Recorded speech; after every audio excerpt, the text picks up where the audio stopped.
안녕하십니까. 이제 그리스의 귀족에서 평민으로 이제 가는 길, 그 배경을 이제 좀 봤죠. 그쪽 동네가 가지고 있는 독특한 성격, 무역, 또 정치적 통일을 지향하지 않는 성격, 또 신화의 세계에서 이어져 내려오는 종교적인 좀 유연성, 그리고 그 무엇보다 무역을 하던 사람들이라는 것. 근데 이제 무역을 하다 보니 다른 문명권, 빠른 문명권들, 그리스보다 빠른 문명권들이 있잖아요. 그런 데는 오히려 대토지 소유한 귀족들, 뭐 호족이라고 표현을 하든 귀족이라고 표현을 하든, 그리고 중앙 집권화, 이런 게 고대 제국으로서 훨씬 더 일찍 갖춰진 거죠. 어떻게 보면 그게 더 운명적으로 앞서는 걸 수 있는데, 그리스는 저번 시간에 이제 자본주의의 에로스를 일찍이 싹 틔웠다. 독특한 게 거기에서 나온다. 나중에 사유, 사고, 사상 이런 거에 대해서도 또 얘기를 하겠지만은 거기까지 얘기를 했어요. 그리고 오늘은 아는 이름들이 많이 나올 겁니다. 자, 귀족에서 평민으로 바로 갔을 리가 없죠. 프랑스 혁명이나 동학이나 다 한번 솟아올랐다가 반동 왔다 갔다 이렇게 하고, 특히 이제 강성이 이렇게 힘을 잡는 경우가 많기 때문에 계속해서 왔다 갔다 한단 말이죠. 근데 바로 그리스의 귀족도 마찬가지예요. 그리스의 귀족이 처음에는 바로 평민한테 넘겨줄 리가 없죠. 근데 평민들을 어떻게든 조금 참여를 시키려고 해요. 그렇게 해서 나온 게 바로 두 가지 정도가 있어요. 기원전 7세기경 그리스 지역 최초의 성문법이 일단 나오고, 그리고 집정관 제도라고 하는 게 나오죠. 귀족이 일정 부분 평민들을 뭐라고 하면 좋을까? 귀족들도 평민들의 뒷받침이 없이는 제대로 행세하기가 어려운 구조였기 때문에 정치에 참여를 시키는 거예요. 그리고 법도 만들어서 보호를 해준다는 명목으로 일단 만들고, 근데 실제 그 법은 뭐 악법으로 작용했다라고 하는 연구도 많이 있죠. 그때 당시에 워낙에 이제 뭐 조금만 잘못해도 너무 심하게 처벌을 받았어요. 그런 관습법들이 있었는데, 그거를 더 격화시킨 법이 바로 첫 번째 그리스의 성문법이고, 그러니까 뭐를 훔치면은 뭐 노예가 되고, 그런 것들 말고, 우리 뭐 팔주법에 나와 있는 고조선의 팔조금법 여기 나와 있는 그런 비슷한 것들 말고, 게으르고 그냥 빈둥빈둥 놀면은 처벌을 받아. 그리고 뭘 잘못하면 그냥 사형 나오고 막 이런단 말이에요. 오늘 뉴스에 이춘재, 이거 진짜, 이건 참 진짜 뭐랄까, 진짜 쌍놈새끼다 이런 생각이 막 드는 게, 이춘재가 그때 당시 이제 2020년도인가 그때 하고 나서 다 풀었잖아요. 그 분 거 중에서 8살짜리 애가 있어요. 근데 걔도 이제 성폭행해서 죽였는데, 오늘 그 국가 배상 판결이 그 1심인지가 났더라고요. 뉴스 보니까. 오늘이 수능 날입니다. 수능 날. 오늘 수능이 지금 내가 지금 아까 뉴스 봤을 때까지는 국어가 쉬었다고 그러더라고요. 저번에 이제 불수능이었는데 이번엔 좀 쉬었다고 하대요. 근데 그 뒤에 과목들은 이제 그 뒤에 과목들에 대한 게 막 나오고 있겠지. 근데 뭐 찾아보진 않았고 참 아유 입시 제도가 참 뚫기 어려운 그 이제 시대에 오늘 수능을 보시고 지금 거의 다 끝났겠구나 지금. 거의 끝날 시간일 것 같습니다. 자, 근데 이춘재 하여튼 그게 나왔는데 국가배상 이춘재도 진짜 참 저이고 그 살인의 추억에 이제 픽션 논픽션이 같이 들어가 있지만은 그때 당시에 그 애를 가출로 이렇게 처리해버렸대요. 그냥 가출로 살해 흔적이 그 명백하게 있는데 그거에 대해서 국가배상 소송을 이제 한 거야. 그 가족에서 그 89년 당시에 8살이에요. 그러면은 이제 저보다 이제 좀 이제 몇 살 이제 동생인데 그 엄마 아빠가 이제 그거 소송을 진행을 했는데 오늘 결과가 나왔는데 두 분 다 돌아가셨어. 오빠만 나와. 오빠가 이제 내 또래나 나보다 조금 어리거나 그러겠지. 우리 때는 2~3살 터울이 많았으니까는. 근데 울면서 이렇게 저기를 하더라고. 근데 참 이춘재 진짜 개새끼고 경찰도 그거를 너무 뻔한 거를 왜 그렇게 가리려고 그때 당시에 그렇게 했던 거. 아유, 이춘재는 뭐 이제 계속 감옥에서 살겠지만은 사형시키고 싶지 않아요 진짜. 근데 이제 이런 문제는 서구 문명에서는 이거 너무 멀리 떨어져 있는 데서 얘기했구나. 서구 문명에서는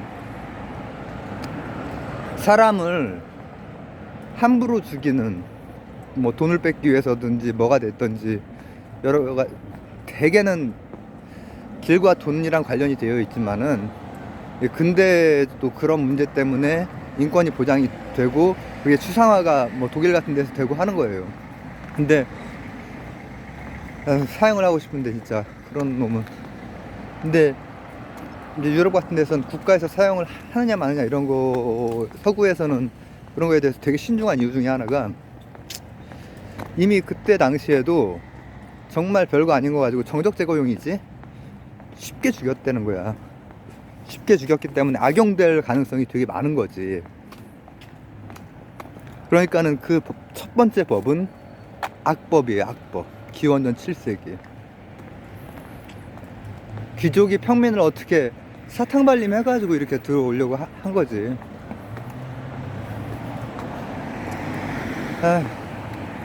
저는 개인적으로 이춘재 같은 놈 진짜 독방 같은 데서 평생 썩게 해야 된다고. 사형에 대해서는 또 이제 얘기거리들이 또 있기 때문에 그렇지만은 진짜 고통스럽게 남은 여생 보내야 된다고 생각해. 그리고 많은 범죄들 형량 많이 올려야 돼요. 우리나라 진짜. 그 오빠 모습을 보니까 너무 힘들더라고. 근데 그렇게 이제 되니까는 그 사탕발림이라는 거를 금방 알지. 아니까는 이제 솔론이 개혁을 하는 거예요. 근데 교과서적으로 솔론의 개혁, 금권정치 이렇게 나와 있죠. 근데 금권정치니까 나쁜 거잖아. 현대 기준에서 보면. 그러니까 그리스의 그 어떤 정체, 무슨 정체의 변화 이런 거가 그렇게 현대적이거나 그런 건 아니에요. 자본주의 그것도 씨앗이고 민주주의나 이런 것도 씨앗인 셈이 있어. 근데 중요한 것은 그 과정에서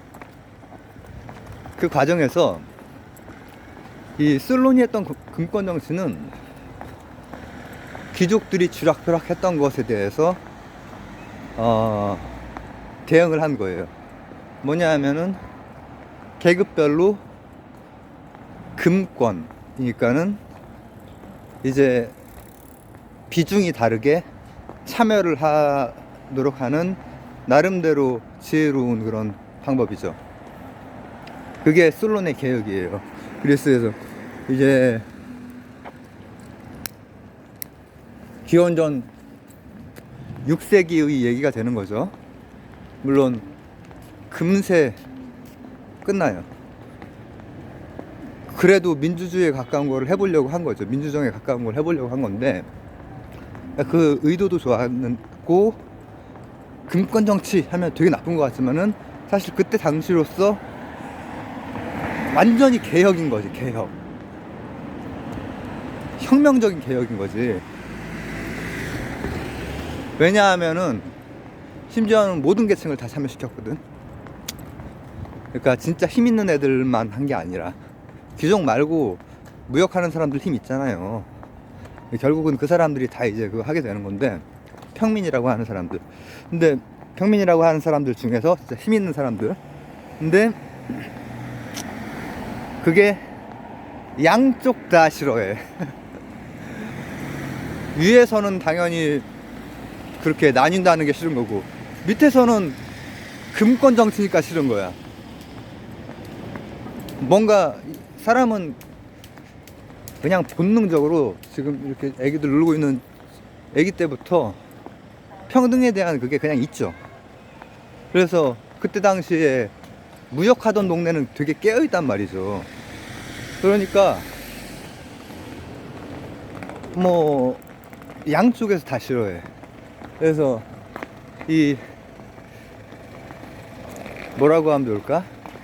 중도적이고 이런 사람들이 보통 양쪽에서 다 좀 별로 안 좋아하죠. 그래서 제가 시사평론이나 정치평론 할 때 부유층의 입장에서 이렇게 뭔가 이렇게 얘기를 남길 때 양쪽에서 다 별로 좀 안 좋아하는 그런 것처럼, 왠지 무슨 뭐 양비론 양시론 이런 것 같은 느낌이 들고 그렇게 몰아붙이고, 강성한 데에서 거기 귀족 쪽에서 엄청 몰아붙였을 거고 또 반대쪽에서 엄청 몰아붙였을 거예요. 솔론이 지혜롭게 내놓은 그걸. 그러니까 마이너스 6세기에 그 상황까지 되니까는 이제 어떻게 됐느냐, 노답 상황이 되는 거예요. 프랑스 혁명 이후에 바로 반동이 나왔잖아요. 또 한 번 뒤집어지고 또 나폴레옹이 오고 이런 식으로 동학 다음에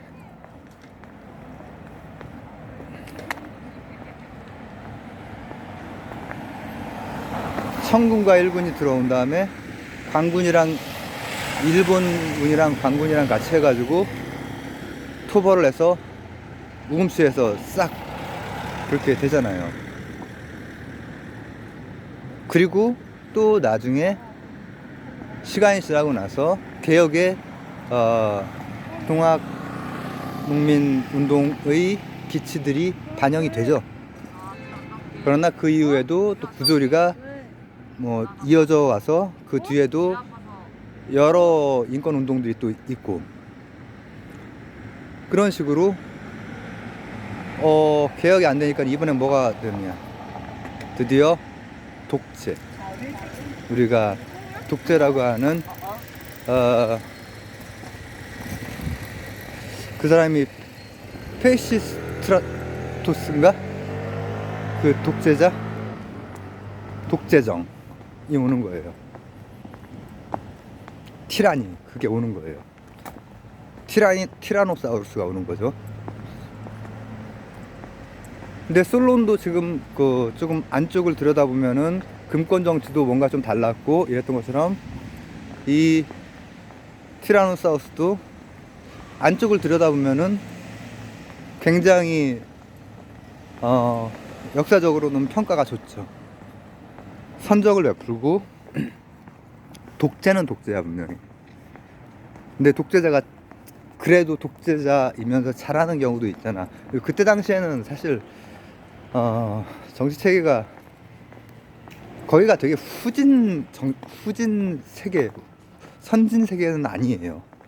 근데 그 세계 내에서 그래도 의미 있는 것들이 창발적으로 나올 수 있는 조건이 되어 있었던 거예요. 그건 뭐 전편에 설명했듯이 무역이나 깨어있음, 그리고 정치적, 종교적 공백, 그걸 타고 다양한 것들이 많이 꼽히는 거지. 나중에 근대에서 다시 한번 꼽히게 되는 것들이. 근데 이 양반이 잘 이제 정치를 하고 재임 기간 동안에는 상당히, 그러니까 주변도 잘 정리하고, 그리스 주위 영토들도 잘 정리하고, 그리고 뭐라고 하면 좋을까? 그때 당시에 귀족이 몰락을 해요, 실제로. 그리고 평민들이 살만하고. 근데 그거를 현대적인 독재랑 연결하기 좀 그래요.